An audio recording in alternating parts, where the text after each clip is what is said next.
Bonsoir à tous.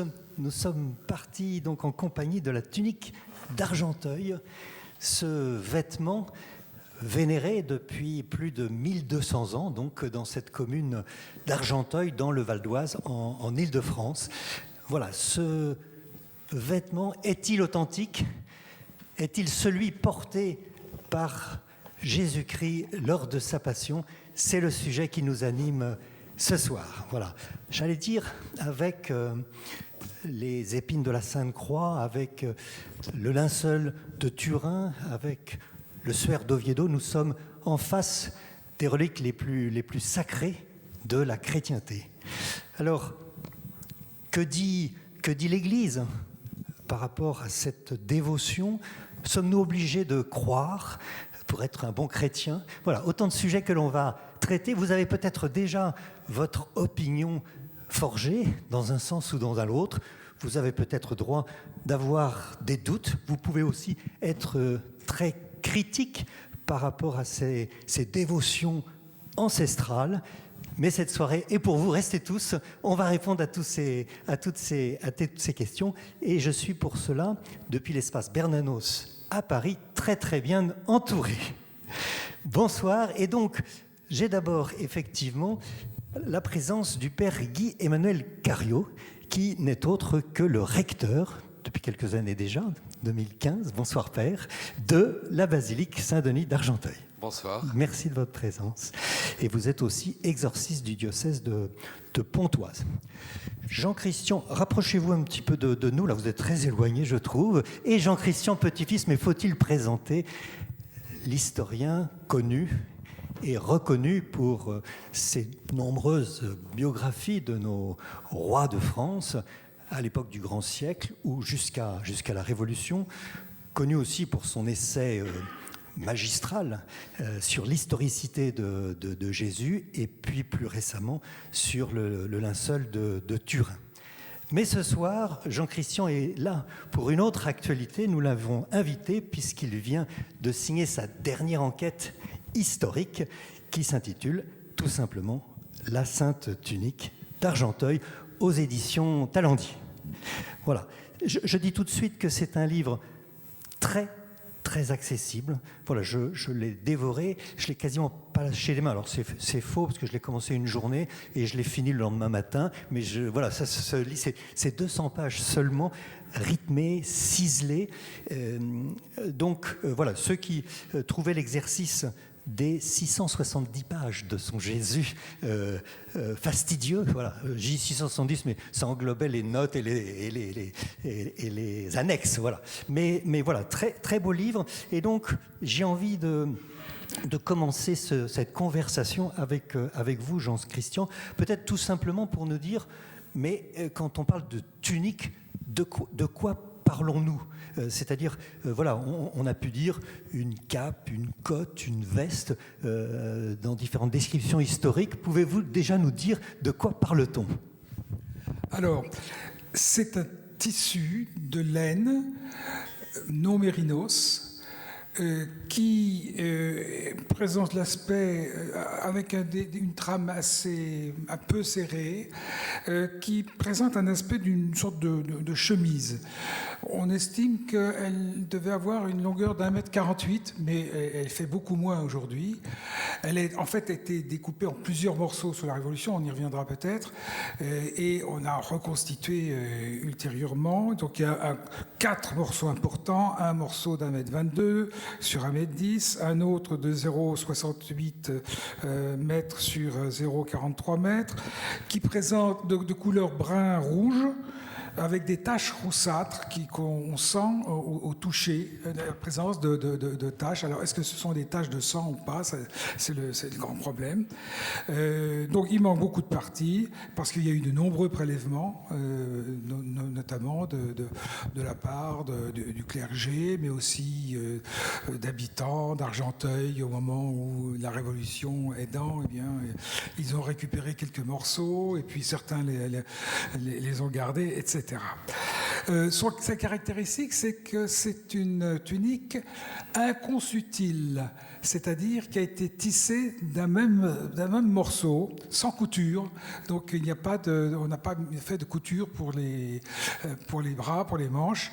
Et ça, c'est une caractéristique assez nette de tissu du Proche-Orient en particulier.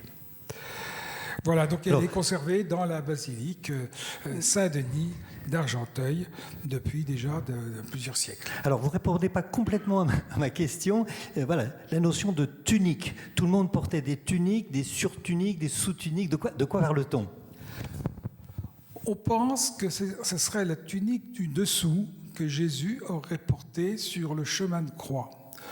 Pour certains, donc, il aurait eu 5 vêtements, une tunique du dessus, une tunique du dessous, une ceinture, un caleçon et des sandales. Et c'est comme ça qu'on va peut-être en reparler, mais Jean, dans son évangile, va nous parler du partage de ces vêtements de Jésus, selon la coutume habituelle des soldats romains qui se faisaient une petite gratification sur ces vêtements. Merveilleux. Jean-Christian fait les questions, les transitions. J'avais envie de vous poser cette question, effectivement, Père. Que nous disent les évangiles ? Effectivement, on a tous en mémoire qu'ils se partagèrent ces vêtements. De quels vêtements ? Il y a un pluriel. Quel évangéliste est le plus précis ? Voilà, ça nous intéresse. Plongez dans l'évangile.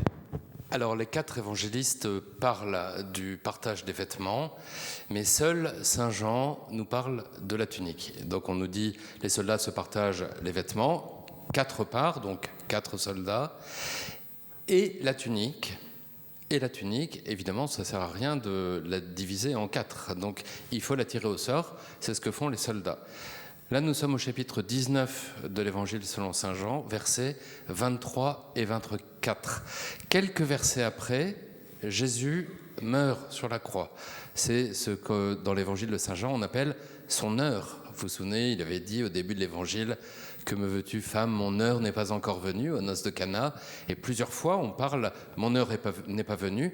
Et puis, l'heure est venue. À partir du chapitre 17, je crois, l'heure est venue.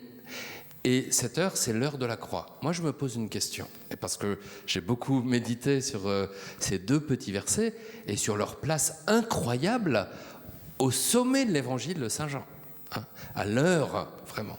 Pourquoi diable nous parler des vêtements de ce défunt ? Quel est l'intérêt ? Nous-mêmes, quand on perd quelqu'un qu'on a aimé, au bout d'un moment, on ne se souvient plus des vêtements qu'il avait sur son lit de mort. Ça n'a pas beaucoup d'intérêt. Alors, 2 raisons à cela. Et il faut aller à la fin du verset 24. C'est ainsi que s'accomplissent les Écritures. Et donc, saint Jean cite le psaume 21. Ils ont tiré au sort mon vêtement et sont partagés mes habits. Bon. Donc, ça accomplit les Écritures. Saint Jean, qui est là, qui est le seul témoin oculaire, en voyant ça, il connaît bien le psaume 21. Et tout de suite, il dit, mais c'est le psaume 21 devant mes yeux. Première raison. Deuxième raison, c'est ma petite thèse à moi. Je ne l'impose à personne. Mais je la trouve un peu lumineuse, pardon. Si vous tournez la page, vous arrivez au chapitre 20. Et au chapitre 20, on parle de la résurrection. Saint Pierre et Saint Jean vont courir au tombeau.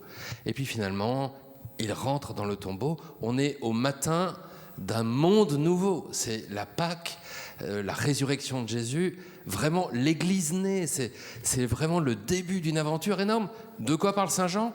Des vêtements funéraires, le linceul et le suaire. Pourquoi ? Voilà ma petite thèse.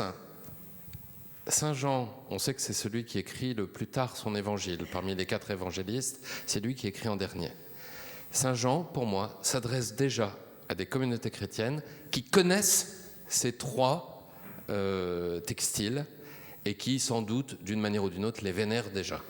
Voilà, c'est ma petite thèse et ça explique aussi pourquoi il en parle à ce moment-là, parce que c'est aussi un signe donné à ses lecteurs en disant « Ah bah oui, ça vient de là, c'est là, la tunique, le linceul, le suaire, c'est là, c'était vraiment à ce moment crucial qu'on les a trouvés. Une réaction sur cette thèse? Je suis tout à fait d'accord. Ce qu'il faut voir, c'est que chez les Juifs, il y avait, et les premiers chrétiens sont des Juifs, bien sûr, il y avait une répulsion à l'égard de tout ce qui a touché la mort et tout ce qui est imprégné de sang, puisque le sang, c'est la vie. Donc, on aurait pu penser qu'ils aient voulu se débarrasser de ces linges souillés de sang.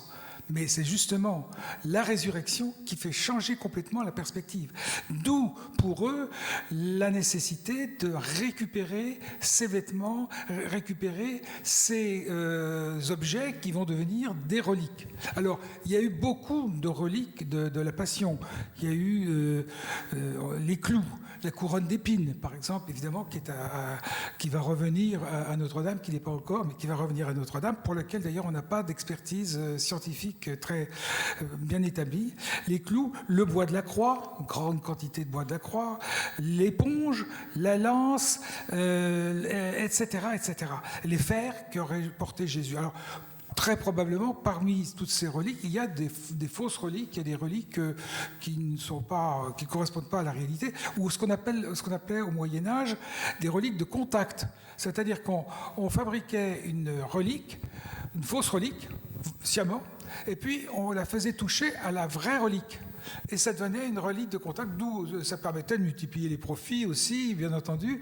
Il y avait un côté très mercantile de ce côté-là. Et puis, il y avait une folie générale à l'égard des reliques. Quand moi, j'ai lu une quantité de descriptions de Constantinople avant la grande destruction de Constantinople au XVe siècle, c'est extraordinaire le nombre de reliques dans chaque église. Les récits de voyageurs russes, de voyageurs orientaux, grecs, racontant le nombre de reliques. On tire un orgueil d'avoir le maximum de reliques, et les plus belles, on parle du lait de la Vierge, une dent de Saint Jean-Baptiste, etc., etc. Donc il y a des choses, évidemment, qui ne correspondent plus à notre sensibilité. Mais la relique conserve toujours, c'est même l'objet de toute cette ostension, et puis des ostensions du Saint-Suaire de Turin, c'est la relique maintenant retrouve sa place, c'est cette véritable place qui n'est pas un objet de vénération en soi, mais un objet qui nous permet d'atteindre le Christ. Alors justement, là, Jean-Christian, on commence à rentrer dans le dur, dans le vif du sujet de l'histoire de ce tissu. Vous avez raison de rappeler, et notamment à l'époque du Moyen-Âge, voilà, la multiplication des reliques dans tous les sens, le commerce qui a été fait, et donc voilà, toutes les fausses reliques. D'où la question frontale sur l'authenticité. Ça part au départ d'une réflexion, j'allais dire, sur la traçabilité. Est-ce qu'on arrive à suivre à travers ces siècles ce vêtement? Et là, Jean-Christian, et vous abordez le sujet frontalement, il faut reconnaître que des origines jusqu'au VIe siècle, il y a quand même quelques trous dans la raquette. Oui, mais il y en a pour toutes les reliques, parce que pour le linceul de Turin, qui est absolument authentique, je l'ai montré dans mon livre, pour le suaire qui est conservé à Oviedo, c'est exactement la même chose. Je vais d'ailleurs préciser tout de suite ce qu'est le suaire d'Oviedo, parce que tout le monde ne le sait pas. Donc il y a ce grand linge qui est le linceul de Turin de 4,40 m de long sur 1,10 m de large, qui présente la double face ventrale et dorsale d'un crucifié, flagellé, couronné d'épines, et ayant reçu un coup de lance sur le côté. Ça, c'est donc le fameux Saint-Suaire de Turin, improprement appelé Saint-Suaire, et qui est en réalité un linceul. Bon. Et puis vous avez à Oviedo, dans la cathédrale d'Oviedo, dans les Asturies, en Espagne, un linge de 85 cm de long sur 52 de large, qui est un linge qu'on a posé sur la tête de Jésus au moment de sa mort, donc sur la croix.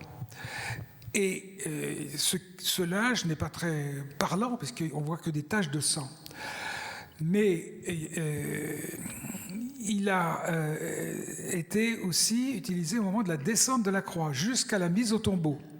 Et puis, dans le tombeau, Saint Jean en parle bien sûr, c'est un linge qui était pour lequel on avait mis un nœud au-dessus, donc comme une sorte de couvercle, qui était roulé à part, nous dit Jean dans son texte, dans un autre endroit que l'endroit du linceul. Donc, ce sont les deux reliques qu'on retrouve dans le tombeau même de Jésus.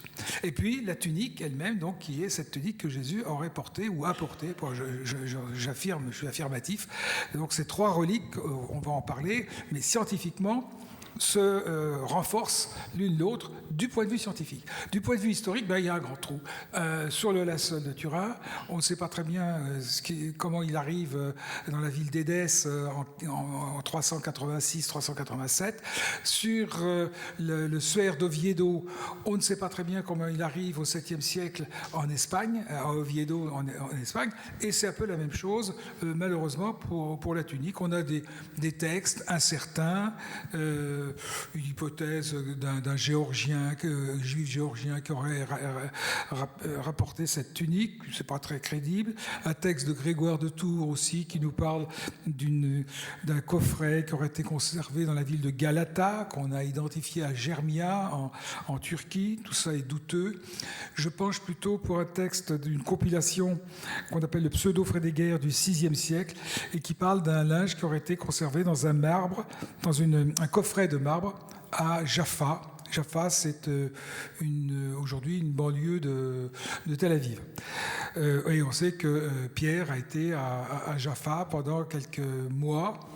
Il est possible qu'on l'ait gardé à ce moment-là. En tout cas, tout ce qu'on sait, c'est que véritablement, il apparaît au IXe siècle et que c'est très probablement, là on a une quasi-certitude, un cadeau de l'impératrice Irène l'Athénienne à Charlemagne. Alors là, on saute effectivement quelques 801, siècles. On est en 801. 801, 802, avant, c'est ça ? On sait qu'en 591, pour poursuivre le texte du pseudo-Frédéguerre, il aurait été porté en procession à Jérusalem. Mais qu'est-il venu après, ultérieurement ? On sait que les Perses ont envahi Jérusalem en 614, qu'Héraclius a battu Khosrow II, le chef des Perses, et qu'en 428, il aurait récupéré la tunique. Mais là, on est quand même dans des hypothèses, on ne sait pas très bien. Il semble que cette tunique ait émigré à Constantinople, et c'est de Constantinople, les choses commencent à être un peu plus claires, que l'impératrice Irène, une sacrée bonne femme. Alors un petit mot quand même sur l'impératrice Irène, la diplomate, parce que on a besoin de comprendre comment cette tunique passe de l'Orient à l'Occident, et son rôle a été décisif a priori. Elle devient veuve, donc, et à ce moment-là devient la régente de son fils Constantin, lequel Constantin se révolte contre elle. Alors c'est vraiment des mœurs byzantines, il faut le dire, épouvantables, puisque elle va laisser arrêter son fils, et on va dans la chambre de Porphyre où il est né, on va lui crever les yeux. Voilà.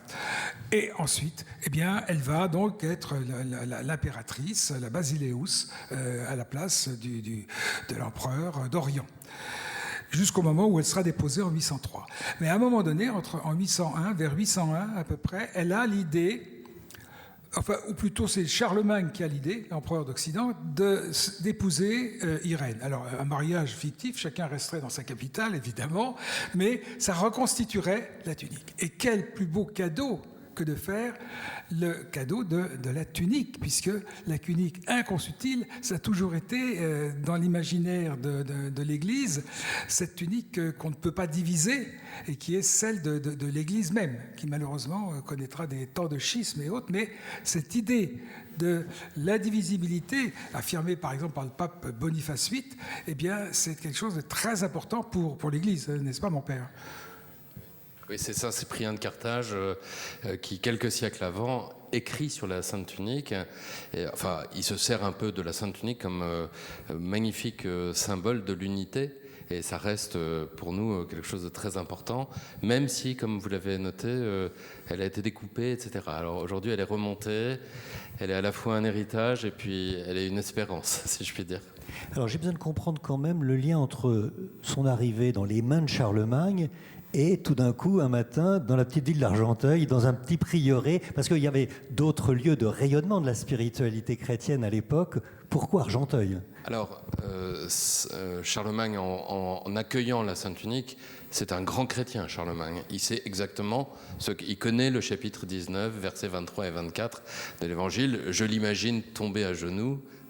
J'ai le droit à mon imagination, voilà, et il est très heureux de ce cadeau hors de prix, j'ai envie de dire. Et il va confier cette relique à sa fille Théodrade, qui est religieuse, peut-être prieure, peut-être abbesse, on ne le sait pas très bien, du jeune monastère, enfin un monastère qui a 2 siècles, 1 siècle et demi, monastère d'Argenteuil, qui est au bord de la Seine. Argenteuil, à l'époque, c'est un monastère et peut-être quelques fermes autour. Mais c'est une grande ville aujourd'hui, mais à l'époque, c'était vraiment ce monastère. Donc c'est tout à fait normal que l'empereur, qui est un homme de guerre, un homme d'État, voilà, il confie cette relique à des femmes qui ont donné leur vie pour la prière. Et donc elle va rester dans cette abbaye de l'an 800 à peu près. Elle arrive le 12 août à midi, donc à 13h, pardon. On sonne la cloche encore aujourd'hui à 13h tous les jours. Et de 800 jusqu'en 1793, elle reste dans le monastère d'Argenteuil.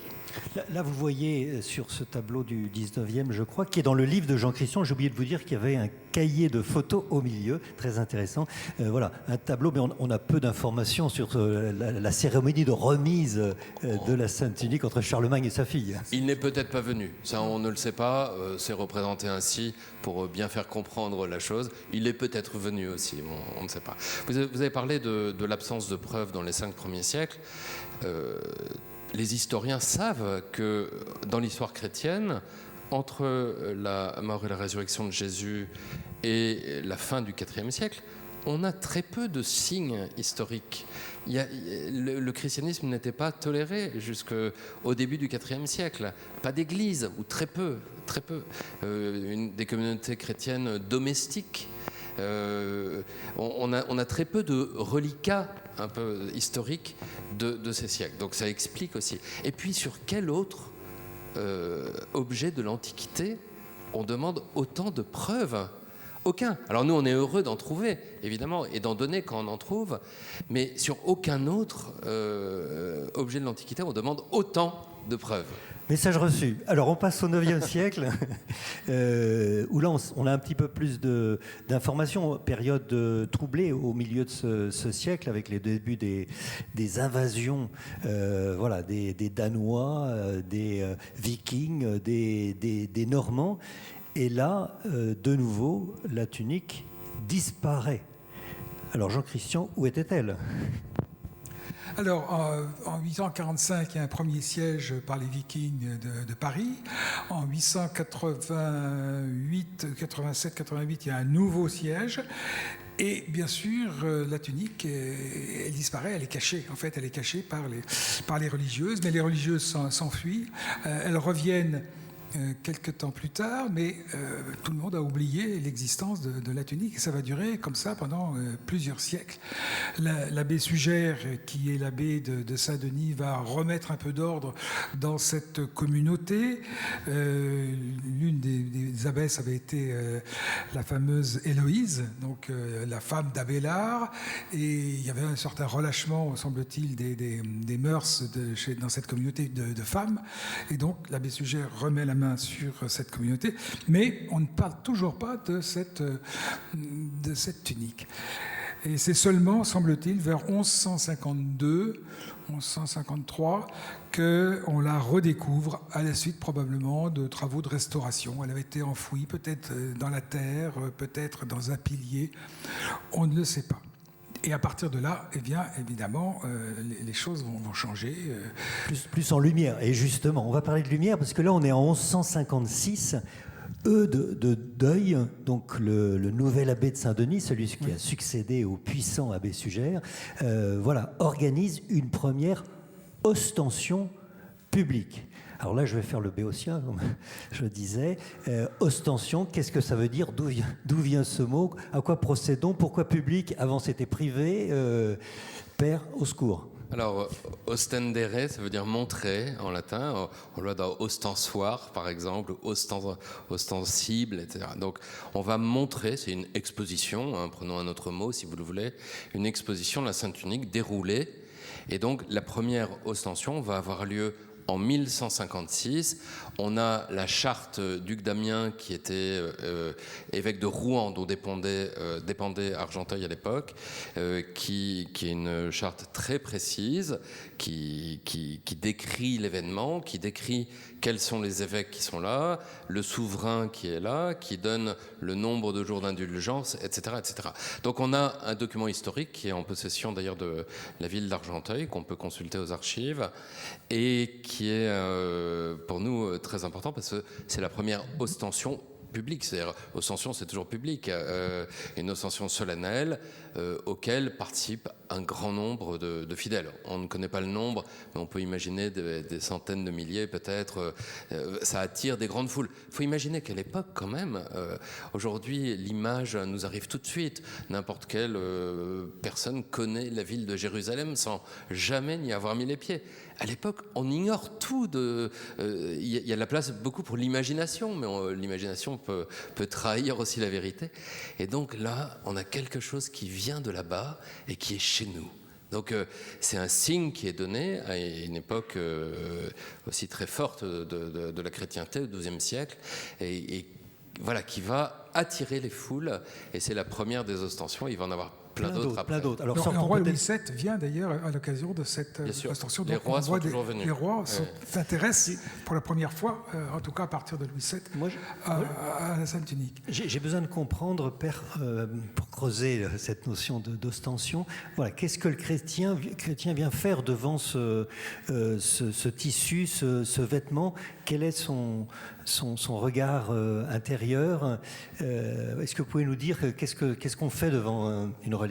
Alors là, nous sommes au XXIe siècle, donc je vais vous dire ce que j'ai dit au pape lui-même. Je lui ai parlé, je l'ai rencontré en 2019 avec mon évêque et les prêtres de mon diocèse, et je lui ai présenté la Sainte Tunique d'Argenteuil, qu'il ne connaissait pas. Bon, voilà, je lui ai offert un livre, des images, et je lui ai dit, voilà, pour nous c'est très important parce que ça rejoint aussi la foi populaire, la piété populaire.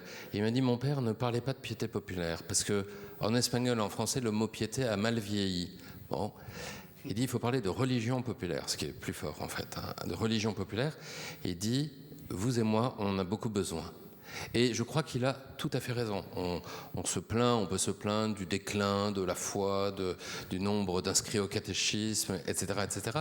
Mais offrons des sas au niveau de la foi.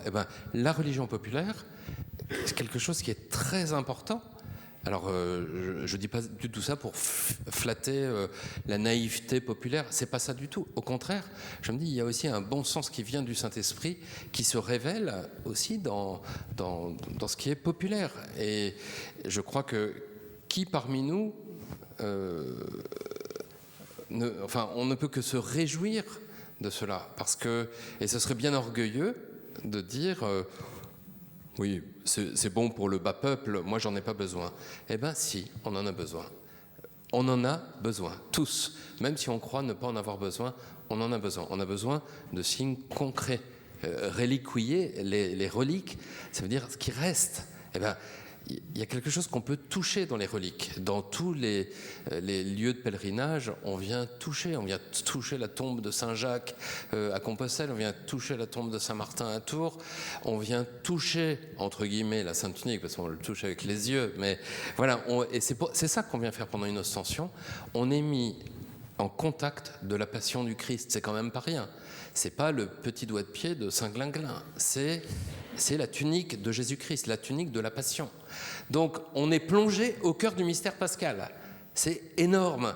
Alors ensuite, que se passe-t-il dans le cœur des hommes et des femmes qui passent entre eux et le mystère pascal de Jésus, ça ne m'appartient pas. Ça appartient à Jésus. Mais mon rôle, moi, c'est d'amener les gens là. Et ensuite, c'est à Jésus de travailler, vous voyez. C'est comme ça que ça se passe. Moi, enfin, quand je dis « je », c'est évidemment les centaines de personnes qui travaillent avec moi. Notre but, c'est de permettre cette rencontre. Et ensuite, voilà, que la grâce de Dieu profite de cela, c'est-à-dire profite de cette médiation de la relique pour que cette grâce agisse. Mais c'est quand même chacun son chemin dans la liberté d'enfant de Dieu. Il n'y a pas de parole de l'Église qui oblige à croire. Heureusement. Les paroles de l'Église qui obligent à croire, c'est le dogme, c'est le credo. Et ça, évidemment, on n'est pas du tout dans le même ordre. On est dans l'ordre du sas. Et en même temps, je me dis, je ne sais pas si le Seigneur Jésus est heureux de m'entendre dire ça, parce qu'il doit dire, c'est quand même ma tunique. C'est quand même l'habit que j'ai porté pendant que je te sauvais, Guy Emmanuel. Ne dis pas que c'est un sas, dis que c'est un vecteur. C'est quelque chose qui est donné.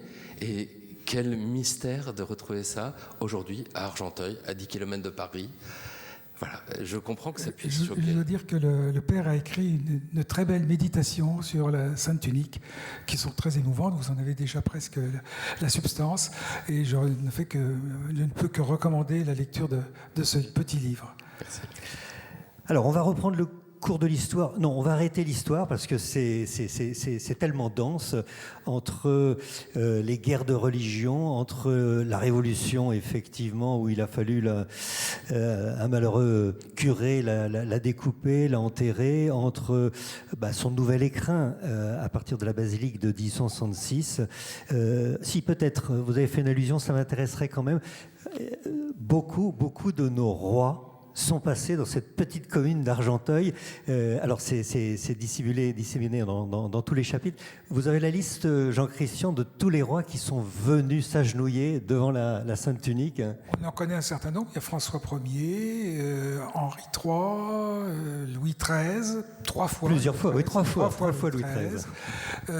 Anne d'Autriche, sa mère, Marie de Médicis précédemment, et puis sous le règne de Louis XIV, un très grand nombre de grands seigneurs. À ce moment-là, ça devient une tunique connue et avec des ostensions qui se répètent. Mais que font nos présidents ?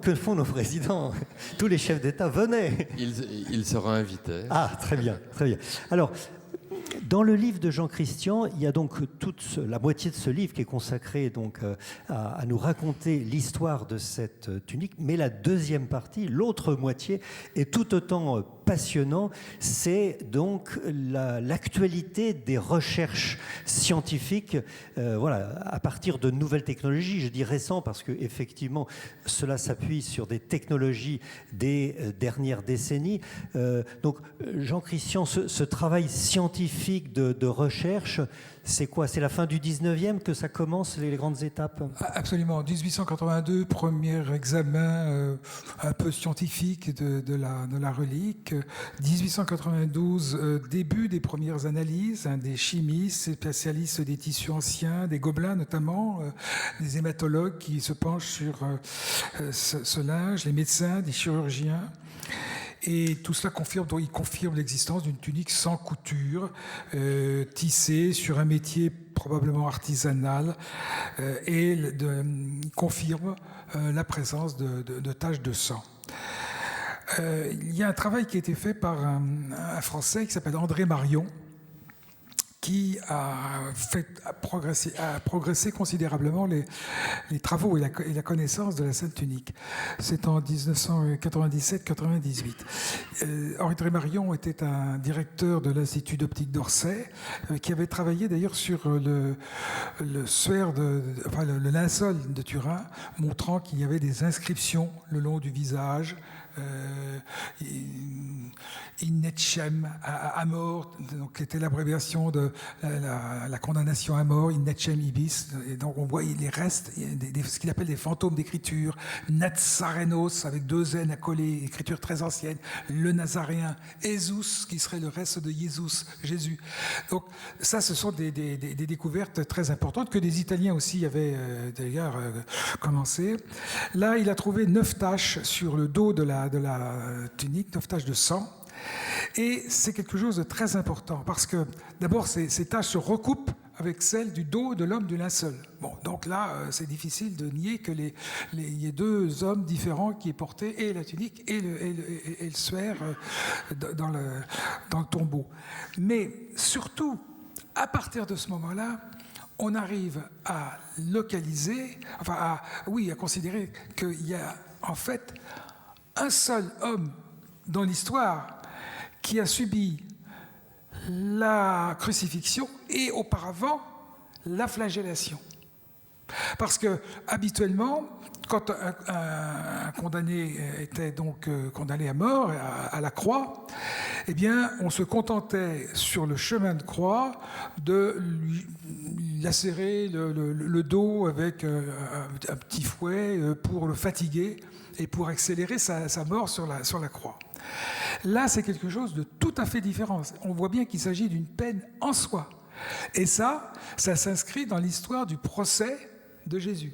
Le procès de Jésus, et je vous rappelle, ce sont les grands prêtres qui demandent à Pontius Pilatus, le préfet romain qui est venu spécialement à Jérusalem pour la fête de la Pâque, de condamner à mort ce Nazaréen, donc ce descendant de David, prétendu descendant de David. Quand l'aveugle naît, on lui dit c'est Jésus le Nazaréen qui passe, aussitôt il dit Jésus, fils de David, aie pitié de moi. Parce que les Nazaréens, c'était un petit groupe qui s'était installé dans deux villages, un village au sud de Damas qui s'appelle Kokaba, l'étoile, et un autre qui s'appelait Nazara, le rejeton, de Netzer, le rejeton. Donc, on veut le condamner à mort, et Pilate se rend très bien compte que Jésus n'est pas ce révolutionnaire qu'on le présente, n'est pas ce descendant de David qui veut renverser l'empire. C'est simplement, pour lui, un illuminé. Jésus lui dit « Mon royaume n'est pas de ce monde ». Et à partir de ce moment-là, il va vouloir résister au grand prêtre, non pas par compassion à l'égard de Jésus, mais parce qu'il ne veut pas se laisser manipuler, instrumentaliser par ces deux grands prêtres, Anne et Caïphe, qui sont des collabos, en fait, tout simplement, parce qu'ils ont chacun a son intérêt propre.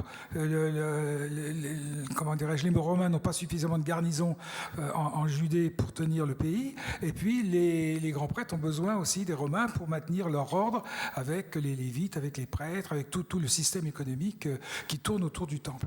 Donc Pilate va s'opposer constamment et va chercher des prétextes. Donc c'est Barabbas, c'est le renvoyer auprès d'Hérode Antipas qui séjournait au moment de la Pâque à Jérusalem. Et puis, au dernier moment, il va décider de le faire flageller. C'est une peine en soi. C'est pas du tout la peine qu'on utilise pour ceux qui marchent vers le supplice.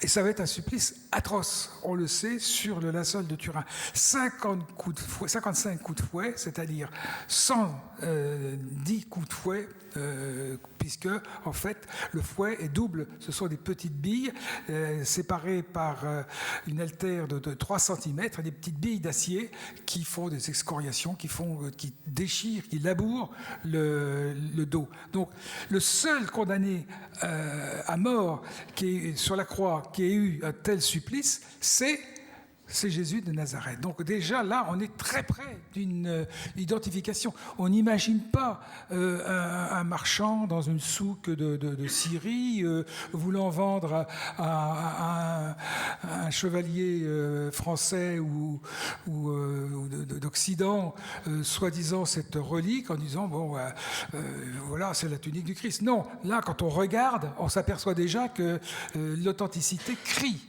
par ce sang même, parce que la tunique est maculée de sang.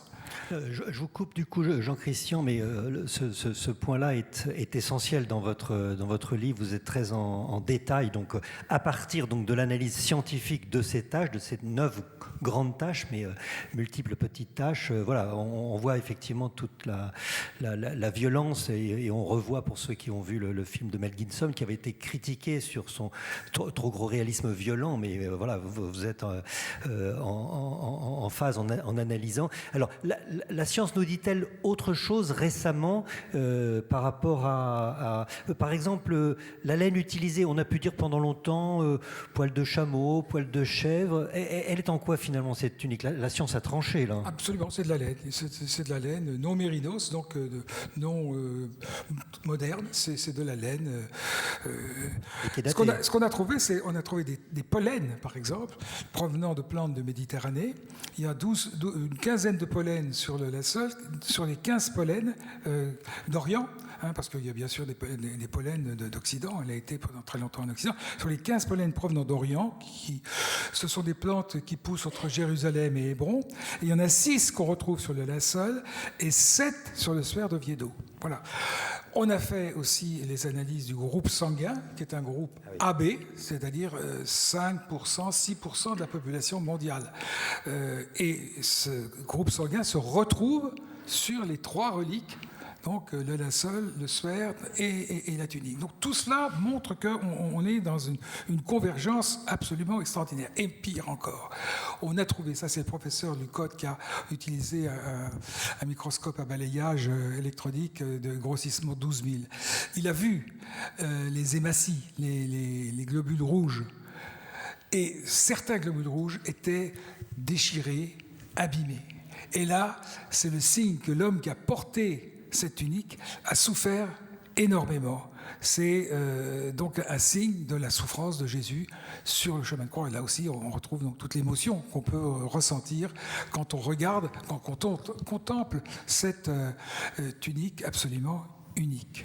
Alors je sens que vous allez être frustré parce que je vais de nouveau couper Jean-Christian, mais effectivement toute la partie scientifique est passionnante, voilà, sur la fabrication, sur le tissage, sur cette couleur rouge, la teinture, bon voilà, tout ça, la science nous apporte aujourd'hui des réponses très, très précises et des datations sans tenir compte, comme dans beaucoup d'autres objets qui ont fait l'objet, vous savez, de la datation du carbone 14 qui a induit en erreur pendant quelques décennies. On peut dire ça. Oui, il y en a eu 2, mais elles sont totalement contradictoires, avec une plage entre les deux. Et les spécialistes ont consacré qu'en fait, le liquide dissolvant avait davantage dissous la laine, mais laissé les impuretés. Ça, c'était la première constatation. Et puis surtout, qu'on est dans un linge qui a été extraordinairement pollué, puisqu'il a été enterré dans le jardin de l'abbé François Ozay sous la Révolution. Il a été enterré pendant les guerres de religion, ou caché pendant les guerres de religion. Il a été enterré auparavant pendant les invasions vikings. Donc c'est un linge pollué, terriblement pollué, et on ne peut pas, le carbone 14 n'est pas en cause, c'est une technique qui a tout à fait son utilité, bien sûr, et puis il y a eu des progrès considérables depuis d'ailleurs les expériences déplorables sur le Saint-Suaire de 1988, où on n'avait pas respecté les protocoles, etc. Donc tout cela, je ne remets pas du tout en cause, bien entendu, la technique du carbone 14, qui est très utile pour les archéologues et les historiens. Mais là, on se trouve devant un linge entièrement pollué et qu'on n'a pas pu décontaminer par les protocoles habituels. Voilà. Alors, on va faire un grand saut dans l'histoire contemporaine. Certains s'en souviennent peut-être. En 1984, la Sainte Tunique a été dérobée de nuit dans la basilique. Ce vandalisme a défrayé la chronique de tous les médias en France, mais pas seulement, dans le monde entier. Et donc, ce soir, nous allons révéler ce qui s'est réellement passé, puisque la tunique est revenue mystérieusement sans qu'une explication se soit donnée. Voilà, y avait-il eu une rançon qui a été payée? Y a-t-il eu des négociations secrètes? En tout cas, le recteur, votre prédécesseur, était resté dans un silence mystérieux. Et donc, tout est expliqué en détail dans le livre de Jean-Christian, mais à partir d'informations que vous avez de première main. Donc, racontez-nous, Père, cette histoire de 1984. Alors, effectivement, le 12 décembre 83, le curé, le père Guyard, se rend compte que la tunique n'est plus là, que le reliquaire était fracturé. Et voilà, c'est terminé. Et donc, il porte plainte. La mairie communiste de l'époque est furieuse parce que la tunique, c'est quand même Argenteuil. Qu'on y croit ou qu'on n'y croit pas, c'est quand même Argenteuil. C'est sur le blason de la ville. Enfin, voilà, un peu l'identité de la ville. Mais le pauvre prêtre n'y est pour rien, évidemment. Et comme vous le dites, il y a eu à l'époque FR3, Le Parisien Libéré, qui sont venus faire des enquêtes. On a cru longtemps à la thèse que je vais vous dire et qui n'est pas la bonne. On a cru longtemps que, vous savez, il devait avoir une ostension en 1984.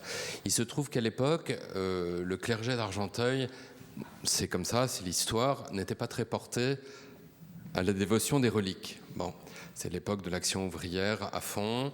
La paroisse de la basilique était paroisse de mission ouvrière diocésaine. Donc, je dis ça sans jugement. C'est comme ça, c'est de l'histoire. On a connu, vous avez peut-être connu cette histoire, vous qui êtes présents ou qui écoutez cette émission. Et donc, un certain nombre de gens s'inquiètent et demandent au père Guyard de dire la dernière ostension est en 1934, plus 50, ça fait 1984. Alors, est-ce qu'il y aura une ostension? Et j'ai retrouvé des lettres de correspondance entre l'évêque de l'époque et le père Guyard. Et le père Guyard dit à l'évêque, écoutez, on a quand même d'autres choses à faire. Bon. Donc on a longtemps cru que c'était un groupe un peu traditionnaliste, lefévriste, qui aurait subtilisé la tunique de manière à faire pression pour qu'il y ait l'ostension quelques mois plus tard.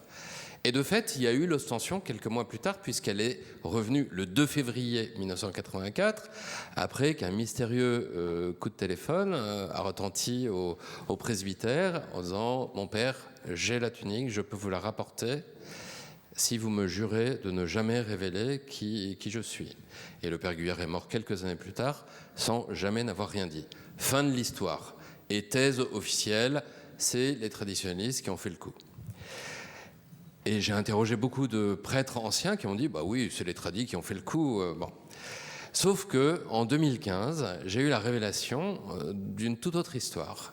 La révélation par quelqu'un, pas par le bon Dieu. La révélation une dame qui est venue me voir pour me raconter ce qui s'était passé réellement. Alors c'est une histoire très belle, c'est une histoire un peu médiévale. Je n'aurais même pas osé l'écrire. Dans une famille assez sombre d'Argenteuil, dans lequel le grand-père était un spirit, en fait, et invoquait les morts souvent, parlait en leur nom, etc. Eh bien, ce grand-père avait toujours dit, quand il était en séance de spiritisme, où l'esprit qui parlait en lui disait, avec une voix d'homme ou une voix de femme, « Malheur à celui qui touchera la tunique, le feu s'abattra sur lui, il sera maudit. » Bon. Est-ce qu'il faut croire les spirites? J'ai plutôt tendance à dire non. Mais enfin, en tous les cas, voilà le contexte. Et deux de ces petits-enfants, ces petits-fils, ayant grandi, ne supportaient plus quand ce grand-père racontait ça sur la tunique. Ils étaient eux-mêmes tous les deux de la gauche prolétarienne, très proche du mouvement d'extrême gauche, pas loin d'Action Directe, etc. Donc c'est quand même, ça nous relie à la grande histoire, si je puis dire. Et se disent un jour, on va voir si on est maudit en prenant la Sainte Tunique. Ils vont donc voler la Sainte Tunique comme ça. Ils vont voler la Sainte Tunique, reviennent à Asnières où ils habitaient. Donc c'est le seul moment où elle a quitté Argenteuil, c'est pour aller à Asnières, c'est pas très loin, et vont garder la Sainte Tunique. Et il y a une fausse demande de rançon complètement hallucinante, soi-disant du comité d'action directe, qui voudrait une rançon de, je ne sais plus, 200 000 francs pour le syndicat Solidarność en Pologne, qui n'est pas très marxiste comme... voilà, donc c'est pas fiable du tout, et la direction de la police judiciaire se dit c'est une demande de rançon et une revendication qui n'est pas du tout sérieuse. Ce qui va se passer, c'est que cet homme, un des deux, en fait, va être taraudé dans sa conscience par ce qu'il a fait, et va recevoir une révélation privée visible sans doute, de Jésus lui-même qui lui dit « Que m'as-tu fait ?» Et donc il est terrorisé par ça, se souvenant aussi peut-être des menaces de son grand-père. Et il va appeler sa mère en lui disant « Écoute, c'est moi qui ai volé la tunique. » Il dit « Malheureux, qu'as-tu fait? Tu aurais dû écouter ton grand-père. Tu vas réveiller le curé, tu lui rends cette nuit. » Et c'est ce qu'il a fait. Et donc, c'est ainsi que la tunique est revenue. Donc, j'ai appris plus tard, donc le père Guyard n'a jamais révélé, c'est un peu de l'ordre du secret de la confession. Il avait promis, il ne l'a jamais fait. Et il est devenu un peu ami avec cet homme qui est devenu un grand chrétien. Je ne veux pas dire qu'il est mort en odeur de sainteté, mais c'est un homme qui, je ne peux pas tout dire encore parce qu'il est encore vivant, mais il s'est beaucoup engagé aussi. Et il a dit cette phrase incroyable, plusieurs temps après, il dit « Je crois que c'est grâce à moi qu'il y a eu l'ostension de 1984. » Et de fait, le bon Dieu a sa pédagogie tout à fait particulière. Peut-être que pour parler au clergé de l'époque, eh ben, il a dû passer par là. Voilà. Merveilleux. Merci pour ce beau témoignage, ce retournement mystérieux. Qui sera bien montré dans la bande dessinée qui paraît aux éditions du Triomphe, bande dessinée historique sur l'épopée de la Sainte Tunique. Voilà. Très prochainement. Alors du coup, Père, un petit mot de la fin par rapport à ce que va vivre le sanctuaire en 2025. Vous avez annoncé une nouvelle ostension. Vous nous aviez dit tout à l'heure que c'était tous les 50 ans. Là, le calendrier s'accélère. Oui, 50 ans, j'ai trouvé aucune trace justifiant cela. Et avec mon évêque précédent, Monseigneur Lalanne, on se dit qu'il fallait arrêter cette histoire. Je pense que ce sera à peu près, ce sera au bon vouloir de l'évêque de Pontoise, mais sans doute un peu tous les 10 ans. Voilà, tous les 50 ans, c'est beaucoup trop long. Donc 2025, grande ascension du 18 avril, c'est le vendredi saint, jusqu'au 11 mai. Donc ça va durer 23 jours. On attend 400 000 personnes, donc c'est gigantesque en fait, c'est vraiment un énorme événement. On a besoin de beaucoup de volontaires, et on prépare déjà ça avec beaucoup de joie et d'entrain. Le thème de cette ostension c'est Galates 2:20, Christ m'a aimé et s'est livré pour moi. Donc vous voyez, on rejoint ce qu'on disait tout à l'heure sur la religion populaire. Il y a quelque chose qui passe par l'individuel avant de rejoindre le collectif. Et j'espère que beaucoup de téléspectateurs seront là, évidemment. Merci Père. Rendez-vous tous donc à Argenteuil pour cette nouvelle ostension. Peut-être le mot de la fin avec Jean-Christian, si vous voulez bien. L'historien souvent fait un pas en avant et 2 pas en arrière, j'allais dire. Sa prudence fait qu'il ne veut pas être contredit par les recherches futures. Là, Jean-Christian, vous nous avez appris souvent que vous étiez capable de nous donner une parole d'autorité. Je pense dans Jésus, si vous êtes en capacité de nous dire oui, Simon de Cyrène a bien existé, non, Véronique ou la scène de la Pietà, c'est la tradition. Mais moi, historien, je ne peux pas affirmer que le personnage de Véronique ou la Pietà sont des scènes qui ont existé. Jean-Christian, ce soir, dans les yeux, pouvez-vous nous dire votre verdict sur l'authenticité de cette Sainte Tunique d'Argenteuil? C'est ma conviction absolue que les 3 grandes reliques de la chrétienté, le linceul de Turin, le suaire d'Oviedo et la tunique d'Argenteuil, sont absolument authentiques. Elles s'authentifient elles-mêmes. Et j'ajoute, en ce qui concerne la tunique d'Argenteuil, mais également d'ailleurs pour les 2 autres reliques, que des miracles se sont produits. Des grâces ne cessent d'être obtenues. Alors là, c'est peut-être le Père qui pourrait en parler, mais il y a eu des aveugles, des paralytiques, des hydropiques qui ont été sauvés. On a des témoignages. Alors ça va du 17e, 18e, 19e et même 20e siècle. 21e. Et 21e. L'histoire continue. Donc rendez-vous à Argenteuil pour vous faire votre propre opinion. Merci Père, merci Jean-Christian. Au revoir à tous.